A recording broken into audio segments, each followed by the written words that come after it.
Hello friends.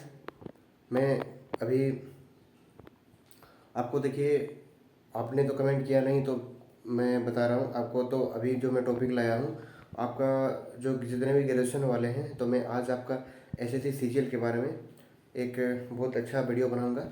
आप एक चीज़ देखिएगा, गौर कीजिएगा, मेरे इस वीडियो को देखिए दोस्तों। अगर एसएससी सीजीएल को डालना होता है तो सबसे पहले बंदे को ग्रेजुएट होना बहुत ज़रूरी है। ग्रेजुएट हो गया कोई भी स्ट्रीम से तो चल जाता है, आप डाल सकते हैं। ये चीज़ है आपका S S C G L का।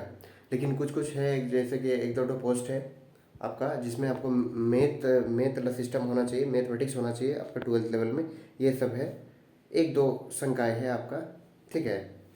वो स्टैटिकल ऑफिसर में ऐसे होता है, बाद बाकी किसी में ऐसे नहीं है। अब इनकम टैक्स चुनिए, A S O C S F चुनिए, A S O A F H Q चुनिए, इलेक्शन कमीशन चुनिए, ए एस ओ रेलवे चुनिए, कोई भी चुनिए आप, बढ़िया बढ़िया डिमांडिंग पोस्ट, उसमें आपको कोई कम्बिनेशन का ज़रूरत नहीं है। ये रहा सी जी एल का मोटा मोटी पोस्ट। इसमें किसी किसी कोई कोई जो पोस्ट हैं उसमें आपका एज 18 से लेकर 27 साल तक चाहिए। किसी किसी में 18 से लेकर 30 साल तक चाहिए, बस। मैक्सिमम 30 तक जाएगा इसका एज का, आपका सीजीएल का, ठीक है। मैक्सिमम 30 जाएगा, बाद बाकी रिलैक्सेशन जो है आप छूट ले सकते हैं। ये है एससी एसटी और ऑल कैटेगरी फीमेल का कोई पैसा नहीं है। ईडब्ल्यूएस ओबीसी जनरल का 100 रुपया फी है। ये आपका एसएससी सीजीएल के बारे में मोटा मोटी फॉर्म का जानकारी है। तो आज तो मैं आपको ये पोस्ट का, ये तो आपको पता चलिए ग्रेजुएट होना चाहिए आपका, ये सब कंप्लीट होना चाहिए। उसके साथ साथ मैं आपको बता दे रहा हूँ जो अभी एसएससी में सबसे डिमांडिंग पोस्ट चल रहा है, एएसओ इन एमईए, भारत सरकार का राजदूत जो विदेश मंत्रालय में होते हैं। एक होता है एएसओ सीएसएस जो सेंट्रल सेक्रेटरी सर्विस, जो भारत सरकार का राजदूत होता है। एक होता है विदेशी राजदूत। इसका बारे में मैं हर कुछ बताऊँगा।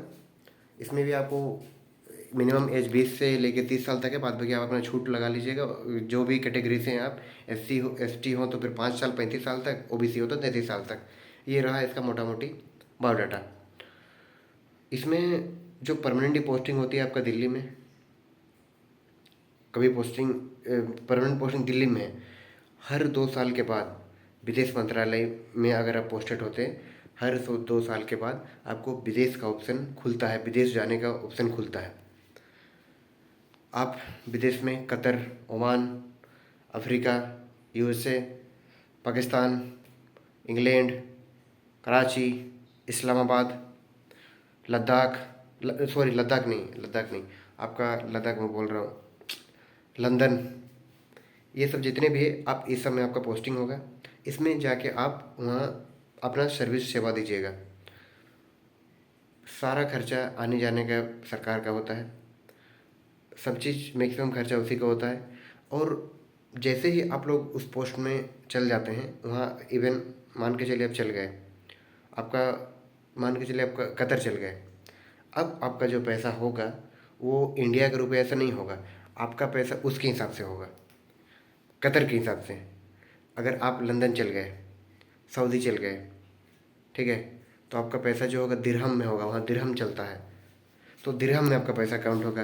तो एक मोटा मोटी आइडिया निकाला गया है कि अप्रोक्स आपका इंडिया का ही तो रुपया होता है, अदर कंट्री में वो अपना हिसाब से हो जाता है। तो मैं जैसे कि डॉलर को ही लेके बता रहा हूँ, अमेरिका का ही मान के चलिए डॉलर, जो कोई भी कंट्री का जो डॉलर है तो आपको डॉलर हिसाब से पैसा मिलेगा।